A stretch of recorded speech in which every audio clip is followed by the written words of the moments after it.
Hello അസ്സലാമു അലൈക്കും, welcome back in video. എന്തെല്ലുണ്ട് വിശേഷം? സുഖമല്ല എല്ലാവർക്കും? അൽഹംദുലില്ലാ നമ്മളിവിടെ സുഖമായിട്ട് തന്നെ പോകുന്നുണ്ട്. അപ്പോൾ കുറേ കൂടിയിട്ടാണ് ഞാനൊരു ലോങ് വീഡിയോ ചെയ്യുന്നത് അല്ലേ. അതൊരു സ്പെഷ്യൽ വീഡിയോ തന്നെയാണ്. നമ്മുടെ യൂട്യൂബ് ഫാമിലി 100K സബ്സ്ക്രൈബേഴ്സ് ആയിട്ടുണ്ട്. അപ്പോൾ അതിൻ്റെ ഒരു അൺബോക്സിങ് വീഡിയോ ആണ്, പ്ലേ ബട്ടൺ അൺബോക്സിങ്ങും. പിന്നെ നിങ്ങൾക്ക് എല്ലാവർക്കും ഒരു മധുരമുണ്ട്, നല്ലൊരു പാലട പായസത്തിൻ്റെ റെസിപ്പിയും കൂടി ഷെയർ ആക്കുന്നുണ്ട്. അപ്പോൾ ഇതുവരെ സപ്പോർട്ട് ചെയ്ത പോലെ ഇനി അങ്ങോട്ട് സപ്പോർട്ട് ചെയ്യുക. ആ വീഡിയോ ഫുള്ളായിട്ട് കണ്ടോക്കിയിട്ട് മറക്കാണ്ടൊന്ന് ലൈക്ക് ചെയ്യുക. അപ്പോൾ ആദ്യം തന്നെ ഞാൻ പാലട പായസത്തിൻ്റെ റെസിപ്പിയാണ് കാണിക്കുന്നത്. അതിനായിട്ട് ഇതാ അട സോക്ക് ചെയ്ത് വെക്കണം. ഇതിപ്പോൾ സാധാരണ അരിൻ്റെ അടയാട്ടോ, മട്ട റൈസിൻ്റെ അടയിലും കിട്ടുന്നില്ലേ, അതായാലും കുഴപ്പമൊന്നുമില്ല കേട്ടോ. 100 ഗ്രാമാണ് എടുത്തിട്ടുള്ളത്. അത് നല്ല തിളച്ച വെള്ളത്തിൽ സോക്ക് ചെയ്ത് വെക്കണം. അപ്പോൾ വെള്ളം ഒഴിച്ചതിന് ശേഷം നല്ലോണം ഇളക്കി കൊടുക്കാൻ മറക്കണ്ട കേട്ടോ. അടിയിൽ ഇങ്ങനെ ഒട്ടിപ്പിടിച്ചിട്ടുണ്ടാവും. അപ്പോൾ അതുകൊണ്ട് നല്ലോണം ഇളക്കി കൊടുത്തിട്ട് ഒരു 20 അല്ലെങ്കിൽ 30 മിനിറ്റ്സ് സോക്ക് ചെയ്ത് വെക്കാം. അപ്പോൾ ആ ഒരു സമയം കൊണ്ട് നമുക്ക് ബാക്കിയുള്ള കാര്യങ്ങളെല്ലാം ചെയ്യാം. ഒരു പാനിലേക്ക് 1 ടേബിൾ സ്പൂൺ ബട്ടർ ഇട്ട് കൊടുത്തിട്ട് ഒന്ന് മെൽട്ടാക്കി എടുക്കാം. നെയ്യായാലും കുഴപ്പമില്ല, പക്ഷേ ബട്ടർ ചെയ്യുമ്പോൾ കുറച്ചുകൂടി ടേസ്റ്റ് കൂടുതലായിട്ടുള്ളത് എനിക്ക് തോന്നിയിട്ടുണ്ട്. അപ്പോൾ ബട്ടർ ഉണ്ടെങ്കിൽ ആഡ് ചെയ്യുക. പിന്നെ ഒരു അരക്കപ്പ് പഞ്ചസാരയും കൂടി ആഡ് ചെയ്യുക. ബട്ടർ മെൽട്ടായി കഴിഞ്ഞാൽ പഞ്ചസാര ആഡ് ചെയ്ത് കൊടുത്താൽ മതി കേട്ടോ. എന്നിട്ട് ഒന്ന് മിക്സ് ചെയ്യുക. ഒരു മീഡിയം ഫ്ലെയിമിൽ വെക്കുക തീ. അതിന് ശേഷം നല്ലോണം ഒന്ന് ഇളക്കി ഈ ഒരു പഞ്ചസാരയും ബട്ടറും കൂടി മിക്സ് ആയിട്ട് വരണം. ഒരു 2-3 മിനിറ്റ് ആകുമ്പോഴത്തേക്ക് ഇത് പഞ്ചസാര മെൽട്ടാവാനായിട്ട് തുടങ്ങും. ഇളക്കി ഇതേപോലെ ഏകദേശം ഒന്ന് മെൽട്ടായി തുടങ്ങുമ്പോൾ പിന്നെയും ഇതിൽ ചെറിയ ചെറിയ തരി ഉണ്ടാവും. അത് മൊത്തത്തിൽ മെൽട്ടായിട്ട് നല്ലൊരു സോസായി കിട്ടണം. ഇതുപോലത്തെ ഒരു കാരമൽ സോസായിട്ട് കിട്ടണം. ആ ഒരു സമയത്ത് അരക്കപ്പ് സാധാരണ വെള്ളം ഒഴിച്ചു കൊടുക്കുക. വെള്ളം ഒഴിക്കുമ്പോൾ എന്തായാലും ഈ ഒരു സോസ് കട്ടിയായിട്ട് തോന്നും. അതൊന്നും കുഴപ്പമില്ല.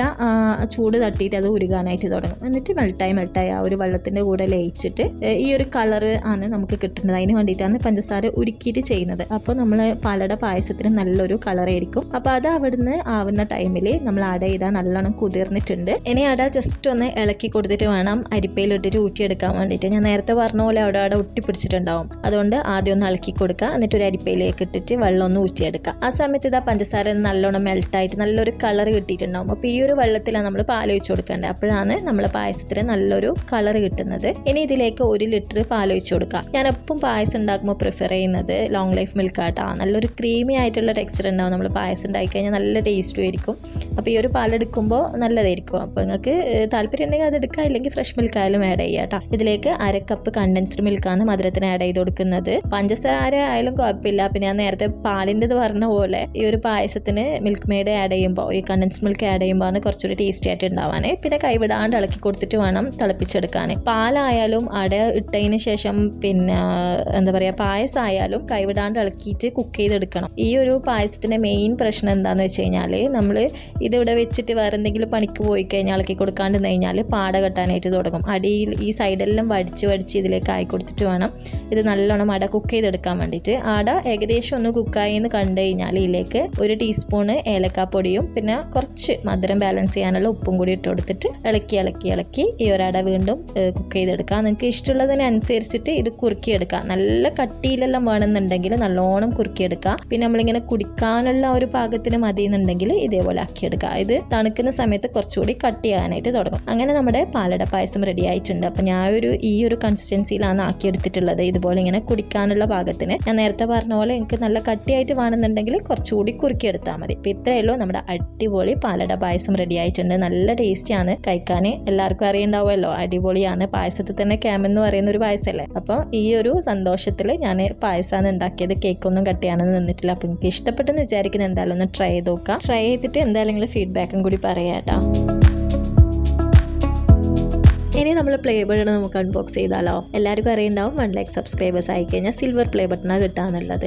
അപ്പോൾ ഇത് 1 ലൈക്ക് സബ്സ്ക്രൈബേഴ്സ് ആയി കഴിഞ്ഞിട്ട് സബ്സ്ക്രൈബേഴ്സ് കൗണ്ട് ആകുന്നതും പിന്നെ പ്ലേ ബട്ടൺ കിട്ടിയെന്നും എല്ലാം ഞാൻ ഫോട്ടോ എടുത്തിട്ട് സ്റ്റോറി ഇട്ടിട്ടുണ്ടായിരുന്നു ഇൻസ്റ്റാഗ്രാമിൽ. പിന്നെ പോസ്റ്റ് ചെയ്തിട്ടുണ്ടായിരുന്നു യൂട്യൂബിലും ഫോട്ടോസ് എല്ലാം. അപ്പോൾ ആ സമയത്ത് എല്ലാവരും കൺഗ്രാറ്റ്സ് എല്ലാം പറഞ്ഞിട്ടുണ്ടായിരുന്നു. പക്ഷെ അൺബോക്സ് ചെയ്തിട്ടുണ്ടായിട്ടില്ല കേട്ടോ. ആ സമയത്ത് ശരിക്കും പറഞ്ഞാൽ 2-3 ആഴ്ചയോളം നമ്മളെല്ലാവരും പനിച്ച് കിടക്കുന്നുണ്ടായിരുന്നു. കുട്ടികൾക്കും എനിക്കും എല്ലാം സുഖം ഉണ്ടായിട്ടില്ല.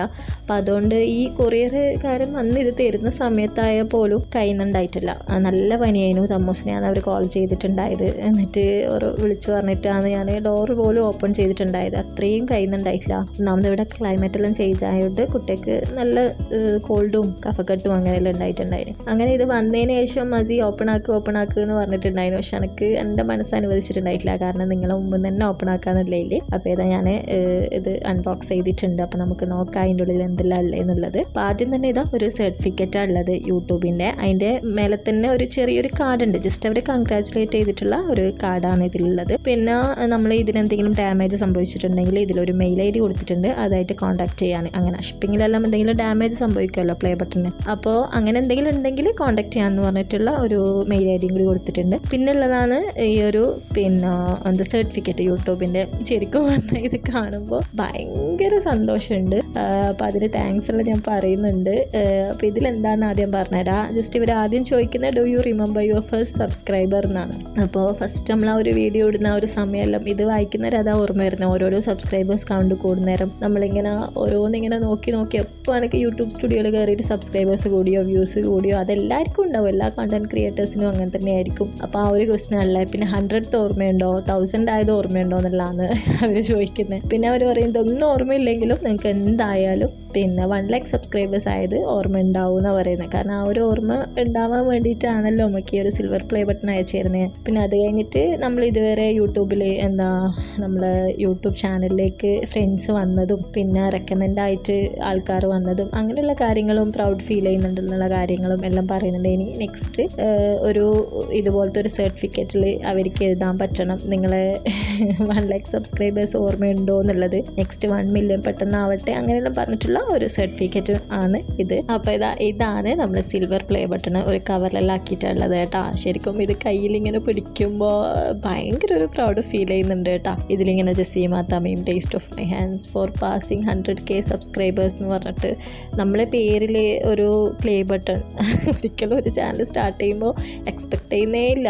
കിട്ടണം, എല്ലാവർക്കും ഇങ്ങനെ കിട്ടുന്നുണ്ടല്ലോ, നമുക്ക് കിട്ടുമായിരിക്കും എന്നുള്ള ചിന്ത എല്ലാവർക്കും ഉണ്ടാവുമല്ലോ. പക്ഷേ എനിക്കിങ്ങനെ കിട്ടുമെന്നൊന്നും ഞാൻ എക്സ്പെക്ട് ചെയ്തിട്ടേ ഉണ്ടായിട്ടില്ല കേട്ടോ. പിന്നെ എനിക്ക് ഏറ്റവും കൂടുതൽ വ്യൂസ് വരുന്നത് ഷോർട്ട് വീഡിയോസാണ്. എൻ്റെ സബ്സ്ക്രൈബേഴ്സ് കൂടുതലുള്ളതും ഷോർട്ട് വീഡിയോസ് കണ്ടിട്ട് തന്നെയാണ്. പക്ഷെ എനിക്ക് ലോങ് വീഡിയോസ് ചെയ്യാൻ ഭയങ്കര ഇഷ്ടമാണ് കേട്ടോ. പിന്നെ ഓരോ വീഡിയോസ് ചെയ്യുമ്പോൾ അത് നമ്മളെ സബ്സ്ക്രൈബേഴ്സിന് ഇഷ്ടപ്പെടുമോ, പിന്നെ നിങ്ങൾ എത്ര പേര് ലൈക്ക് ചെയ്യുന്നുണ്ട്, അതിൻ്റെ കമൻറ്റ്സ് വായിക്കാനെല്ലാം ഭയങ്കര ഇഷ്ടമാണ്. ഞാൻ കുത്തിയിരുന്ന് വായിക്കുകയും ചെയ്യും, ഓരോരുത്തർക്കും റിപ്ലൈ കൊടുക്കലും ഉണ്ട്. ഇന്നും അങ്ങനെ ചെയ്യുന്നുണ്ട് കേട്ടോ. പിന്നെ എൻ്റെ ഷോർട്ട് വീഡിയോയിൽ തന്നെ 12 million വ്യൂസ് ആയിട്ട് വന്നത് തമ്മൂസിൻ്റെ ഉമ്മ ചെയ്തിട്ടുള്ളൊരു വീഡിയോ ആണ്, വെട്ട് കേക്കിൻ്റെ റെസിപ്പി. അതിൽ തന്നെയാണ് കൂടുതലായിട്ടും വൈറലാവാനും കാരണം. പിന്നെ ഇതിൻ്റെ ബാക്കിൽ നമുക്കിങ്ങനെ ഹോൾഡ് ചെയ്ത് വെക്കാനുള്ള ഹോൾസ് എല്ലാം ഉണ്ട് കേട്ടോ ഇങ്ങനെ. പിന്നെ ഈ ഒരു പ്ലേ ബട്ടൺ എന്ന് പറയുന്നത് വലിയ വെയിറ്റ് ഉള്ളത് അങ്ങനെ ഒന്നല്ല, ഒരു വാളിലെല്ലാം ഹോൾഡ് ചെയ്ത് വെക്കുന്ന ഫോട്ടോ ഫ്രെയിം അല്ലേ ഇല്ലേ, അതെല്ലാം പോലെ സിൽവർ കോട്ടഡ് ആയിട്ടുള്ള ഒരു ഫ്രെയിം തന്നെയാണ് കേട്ടോ. പിന്നെ ഇതിൻ്റെ ഫോട്ടോസ് എല്ലാം കണ്ടിട്ട് കുറേ പേര് ചോദിച്ചിട്ടുണ്ടായിരുന്നു ഇത് നാട്ടിലാണെന്നുള്ള കയ്യിൽ കിട്ടിയോന്നല്ലോ. ഡയറക്റ്റ്ലി ഇവിടെ തന്നെയാട്ടോ കിട്ടിയത്. നമുക്ക് 100K സബ്സ്ക്രൈബേഴ്സ് ആയി കഴിഞ്ഞാൽ ഒരു മെയിൽ വരും, അപ്പോൾ ഒരു കോഡ് ഉണ്ടാവും അതിൽ നമ്മൾ ഈ ഒരു പ്ലേ ബട്ടൺ അപ്ലൈ ചെയ്യുന്നത്, നമ്മുടെ ഡീറ്റെയിൽസും കാര്യങ്ങളെല്ലാം കൊടുത്തിട്ട് എന്നിട്ട് പിന്നെ നമ്മൾ കൊടുക്കുന്ന അഡ്രസ്സിൽ ഇത് വരിക. അപ്പോൾ നാട്ടിലാണെങ്കിൽ നാട്ടിലെ അഡ്രസ്സ് കൊടുത്തതിന് നാട്ടിൽ വരും, ഇവിടുത്തെ അഡ്രസ്സ് കൊടുത്തതിന് ഇവിടെ വരും. അങ്ങനെ ഇവിടെ കിട്ടിയിട്ടുണ്ടായത് കൊറിയർ ത്രൂ അങ്ങനെ വന്നതാട്ടോ. അപ്പോൾ ഇത് കിട്ടിയാൽ നിങ്ങൾ ഓരോരുത്തരോടും ഒരുപാട് താങ്ക്സ് ഉണ്ട് ഇതുവരെ സപ്പോർട്ട് ചെയ്തതിൽ. ഞാൻ ചാനൽ സ്റ്റാർട്ട് ചെയ്യുന്നത് കൊറോണ സമയത്ത്, അപ്പോൾ അന്ന് തൊട്ട് ഇന്ന് വരെ കുറേ ഫ്രണ്ട്സ് ആയിക്കോട്ടെ, ഫാമിലിയിലുള്ളവരായിക്കോട്ടെ, പുറത്തുള്ള സബ്സ്ക്രൈബേഴ്സ് ആയിക്കോട്ടെ, എന്നെ അറിയുന്നവരും അറിയാത്തവരും എല്ലാവരോടും ഒരുപാട് താങ്ക്സ് ഉണ്ട്. അൽഹംദുലില്ലാ ഇതുവരെ എത്തിയതിൽ ഒരുപാട് സന്തോഷമുണ്ട്. പിന്നെ തമ്മൂസിനോടും ഇതുവരെ സപ്പോർട്ട് ചെയ്തതിൽ ഒരുപാട് താങ്ക്സ് ഉണ്ട്. അപ്പോൾ ഇനിയും നിങ്ങളെ സപ്പോർട്ട് എല്ലായിടത്തും ഉണ്ടാവുമെന്ന് പ്രതീക്ഷിക്കുന്നത്. നല്ല റെസിപ്പീസ് ആയിട്ടും വീഡിയോസ് ആയിട്ടും എല്ലാം കാണാം. See next video. Thank you, by.